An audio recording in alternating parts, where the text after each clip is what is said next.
L'invité du jour vous est présenté par Algérie Télécom. Algérie Télécom, toujours plus proche.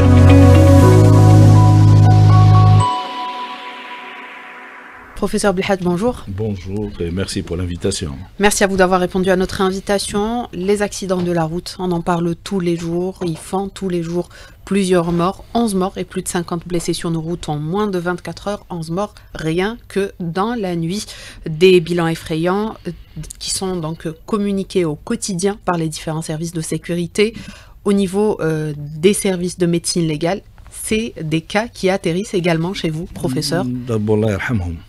Mais dommage, ça fait un mois que je suis passé dans ce studio-là, on parlait sur l'accidentologie routière et notamment celle à deux roues, c'est-à-dire les motos. C'est toujours la même problématique. Des facteurs qui sont à l'origine, qu'il faut lutter, la toxicomanie. Deuxièmement, l'incivilité, non-respect de code de la route.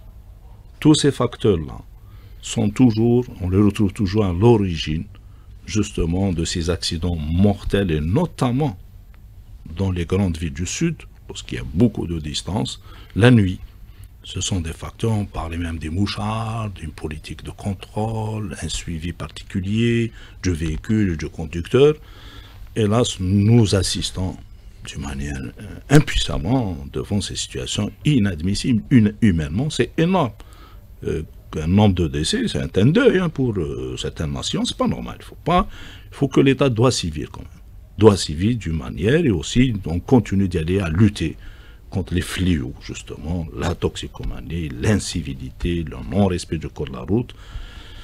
J'espère que nous, dans les CHU, on s'organise justement à prendre en charge correctement aussi les blessés, les accompagner. Il y a le fardeau aussi du dédommagement. L'État a mis tous les moyens tels que le fonds d'indemnisation de ces personnes-là, des victimes d'accidents de la circulation. C'est à la société civile. La société civile de s'organiser, pas que l'État, que les familles, l'école, la mosquée, tout le monde participe à lutter contre l'accidentologie routière. Vous parlez, professeur, de toxicomanie. Vous dites que c'est un des facteurs qui font qu'on assiste quotidiennement à ces drames routiers. Ça ressort dans les bilans des médecins légistes. La plupart des accidents de la circulation mortels, le conducteur est souvent sous l'effet, pas d'une drogue, souvent on retrouve Bricabari, cannabis, cette association. Avant c'était l'alcool au volant, mais ce n'est plus le cas. Maintenant, souvent il y a association.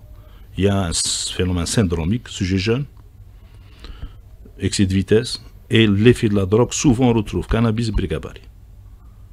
Justement, il faut, même avec les services de sécurité, nous avons développé un protocole, même la personne décédée, conductrice, on pratique justement des prélèvements, et parfois même, on va aller même à l'autopsie, de prélever, d'apporter une preuve scientifique que le conducteur qui était à l'origine de l'accident, il était sous l'effet de la drogue ou de l'alcool.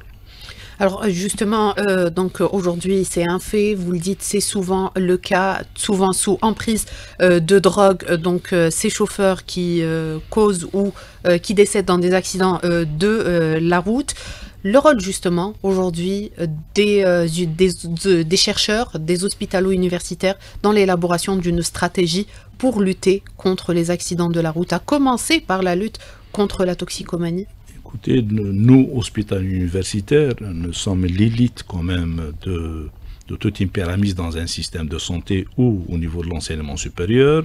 Nous avons cette triple vocation, celle de prise en charge sanitaire des citoyens de haut niveau, de la formation continue dans tous ces grades, et nous avons l'obligation aussi de la recherche. Dans les problèmes de la politique de santé, de prévention notamment, dans tous les programmes, vous les citez une dizaine, une vingtaine, la protection maternelle, les personnes âgées, l'accidentologie routière, la toxicomanie, la violence, le cancer. Vous retrouvez comme locomotive, comme leadership éthique de ce programme-là, les professeurs en médecine, et notamment les professeurs chefs de service, accompagnés bien sûr par une élite particulière qui est sur le terrain, qui travaille beaucoup, c'est les maîtres assistants hospitaliers universitaires avec les docents et professeurs. Donc nous avons un pied au niveau de l'université, nous avons un pied au niveau des établissements hospitaliers universitaires. Donc nous vivons, justement, parfois nous disent que la recherche, on n'est pas brillant en matière de recherche, parce que nous sommes noyés dans les problèmes quotidiens de la santé. Nous passons notre temps, souvent, à essayer de développer tout un programme de santé. Et de l'autre côté, nous avons des activités universitaires, nous sommes tenus en tant qu'hospitaliers universitaires d'être au diapason des nouveautés en matière de thérapeutique, en matière de diagnostic, en matière de protocole. Et nous avons aussi l'obligation d'être visibles sur le plan national et aussi sur le plan international. L'Algérie, on a une histoire. Les facultés de médecine dans les années 70 et 80, on était quand même, on formait pas mal de cadres en matière de santé des pays voisins, des pays africains. Nous sommes en train d'essayer de rattraper ce que nous avons perdu à cause de la décennie noire. C'est un fait dramatique. Nous avons notre génération, grâce à l'État algérien, quand même il y a eu un passage vers une autre génération de professeurs en médecine, de maîtres assistants. On était dans les années 90, même pas 1100 à l'échelle nationale. Maintenant, là, on est 6000 hôpitaux universitaires.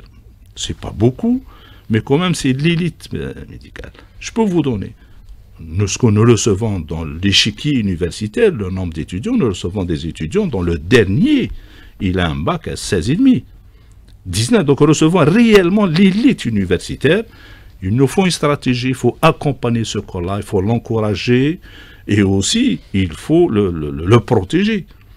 Il faut garder l'élite. Grâce maintenant au phénomène récurrent, celui de départ à l'étranger, de l'exode de l'élite hospitalière et universitaire, l'État doit établir une politique de protection et d'accompagnement de cette élite universitaire.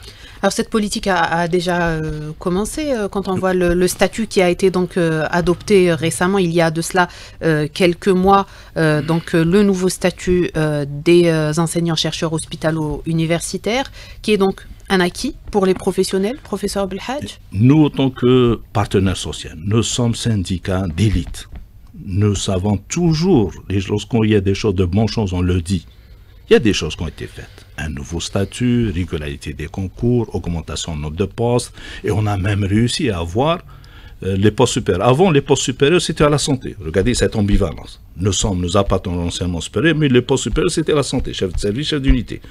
Grâce à Dieu, grâce à l'État aussi, nous avons pu arracher des postes supérieurs pour l'enseignement supérieur. Des concours, la progression. Nous avons augmenté maintenant, nous avons la Hiberg. C'est important pour faire face à la forte demande, soit en santé ou en enseignement supérieur. Nous avons entre maîtres de conférence A, B, professeurs chefs de service, nous avons presque 2800. C'est énorme pour un pays, c'est important. Et croyez-moi, autant qu'universitaire algérien, autant qu'élite, autant que syndicat, ça fait 20 ans, nous sommes là aussi de lutter contre les pyromanes, les nouveaux pyromanes du Facebook. Ceux qui essaient de déstabiliser les acquis qu'on a, ou bien de tirer tout ce qui est bon pour notre pays, pour notre population. Nous sommes là justement, en tant que syndicat, nous avons l'expérience, on est dans la revendication. On est toujours, on demande, mais lorsqu'il y a des choses, de bonnes choses, ce qui reste, il y a beaucoup de choses qui restent pour l'université, notamment pour les maîtres assistants, la révision dans notre régime indemnitaire. Depuis 2008, on est en 2025, le régime indemnitaire de l'université n'a pas été encore révisé. Justement, vous parlez de revendications, c'est une des plus importantes revendications de votre syndicat, le régime indemnitaire. Tout d'abord, professeur Belhadj. Tout d'abord, régime indemnitaire. Nous avons plusieurs revendications. L'État, elle a créé des annexes. Elle veut créer des hôpitaux universitaires, il faut les gérer. Gérer par qui? Par la compétence hôpital universitaire. Il faut trouver des mécanismes entre le ministère de la Santé, le ministère de l'Enseignement supérieur, la fonction publique et les finances pour trouver des mécanismes réels. On ne va pas bricoler. Si on veut déplacer un hôpital universitaire vers les hôpitaux du Sud, vers les nouvelles facultés, les annexes du Sud, il faut payer les gens. Il faut payer dans les normes, bien sûr. Je vous cite un exemple. L'hôpital universitaire, vous imaginez tout ce qu'on fait en matière de surveillance d'examen, de correction de copies, de jury, eh bien c'est gratuit. Malgré que la réglementation universitaire des autres domaines, ils sont rémunérés, c'est leur droit. Je ne vois pas pourquoi l'hôpital universitaire n'est pas quand même payé en matière d'activité universitaire particulière, notamment dans la prise en charge, soit en graduation, post-graduation. Mais, hélas, qu'on a l'impression, ça veut dire qu'entre le ministère de la Santé, l'enseignement supérieur et les autres secteurs tels que les finances, c'est pas bien huilé. Donc pour l'heure, c'est surtout ce régime indemnitaire, c'est la première revendication. C'est notre première revendication, c'est pas normal. Tous les corps de la santé, ils ont révisé le régime indemnitaire. Je ne trouve pas anormal que les professeurs en médecine, les maîtres assistants, n'ont pas encore révisé depuis 2008 notre régime indemnitaire. Nous avons certes, il y a une révision du régime indemnitaire pour l'enseignement supérieur, ça a été fait en 2024. Oui. On tient à remercier le président de la République. J'ai eu l'honneur de le rencontrer le 5 juillet. Il m'a dit, vous aurez un statut digne du professeur. Croyez-moi, dans tous les pays du monde, la place de professeur en médecine, elle a une place très particulière. Souvent, les hautes autorités du pays prennent en considération le statut du professeur en médecine dans un pays.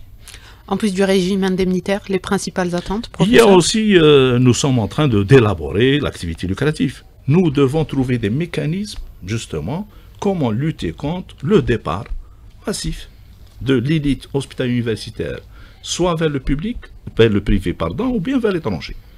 Il y a l'activité lucrative. Croyez-moi, depuis 2015, nous sommes en train de négocier l'activité lucrative. Ministre après ministre, gouvernement après gouvernement, promesse après promesse. Et le temps passe, mais les gens partent. C'est pour ça que je vous ai dit, on n'a pas fait de grève, on n'a pas fait de... Mais les choses s'organisent. Actuellement, nous avons 15 facultés, c'est hier, aujourd'hui, il y a une assemblée générale scientifique, pour essayer de, justement, nous voulons aussi développer toutes les disciplines en matière de gynécologie, d'obstétrique, de PMA, de neurochirurgie. Nous voulons lutter contre le transfert des Algériens vers l'étranger. Et c'est une question sur laquelle nous aurons à revenir dans la deuxième partie de l'émission. Restez avec nous, on revient dans quelques instants. Professeur Belhadj, donc on parle aujourd'hui de ces revendications des enseignants-chercheurs hospitalo-universitaires. On a parlé du régime indemnitaire. Vous l'avez dit, ce n'est pas l'unique revendication.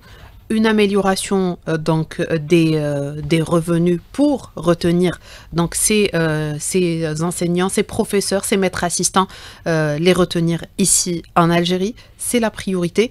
Mais il y a d'autres revendications. Bien sûr, parmi aussi, il y a quelque chose. Je n'arrive pas à comprendre comment les gens interprètent à leur manière le nouveau statut, notamment en matière d'expérience professionnelle pour les maîtres assistants. Vous imaginez quelqu'un qui a été santé publique pendant une dizaine d'années, et bien lorsqu'il passe, il gagne un concours important, il progresse, et bien il va se retrouver amputé de la moitié de son expérience.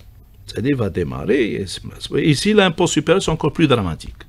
Nous l'avons dit aux deux ministres, mais toujours la fonction publique. Chacun interprète les textes comme on n'arrive pas à comprendre. On a aussi notamment la recherche. Nous sommes faibles en recherche.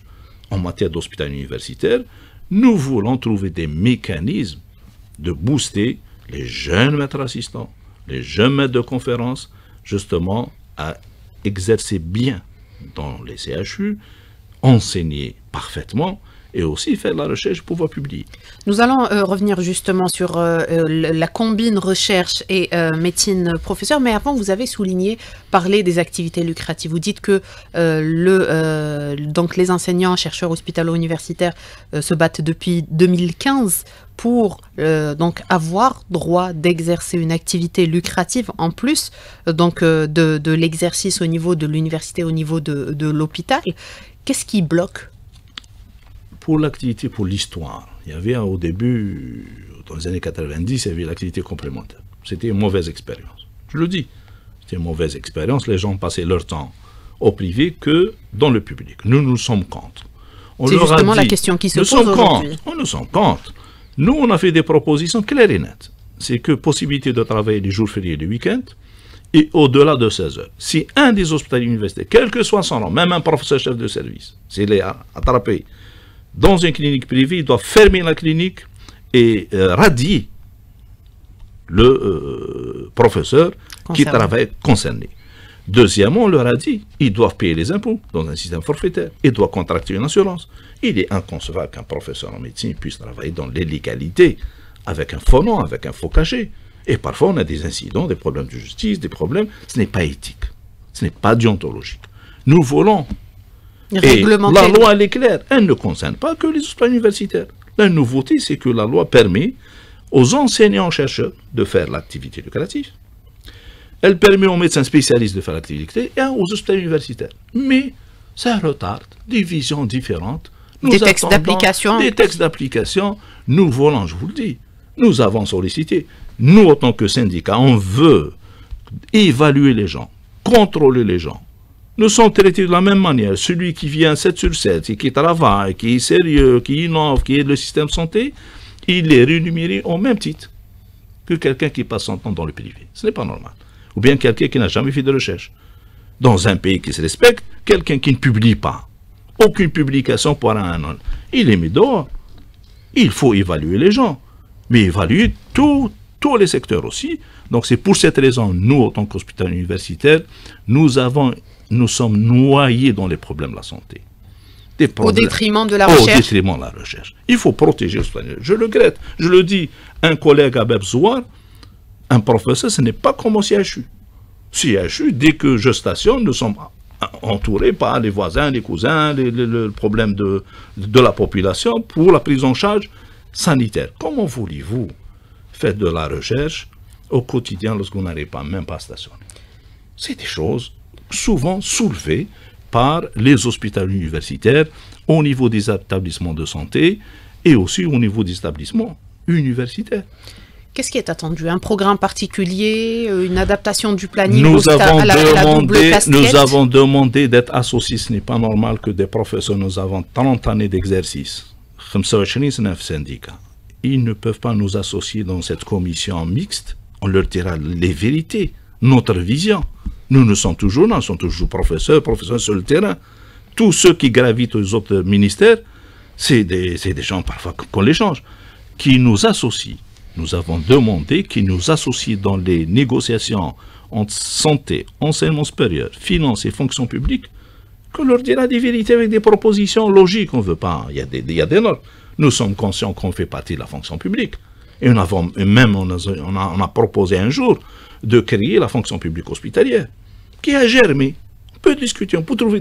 Nous voulons, en tant qu'élite universitaire algérienne, trouver des solutions à l'algérienne pour sauver notre système de santé, pour sauver notre système universitaire, et aussi, c'est un devoir je le dis, sauver et défendre mon pays. Ça, c'est un devoir, en tant qu'universitaire, je dois le faire.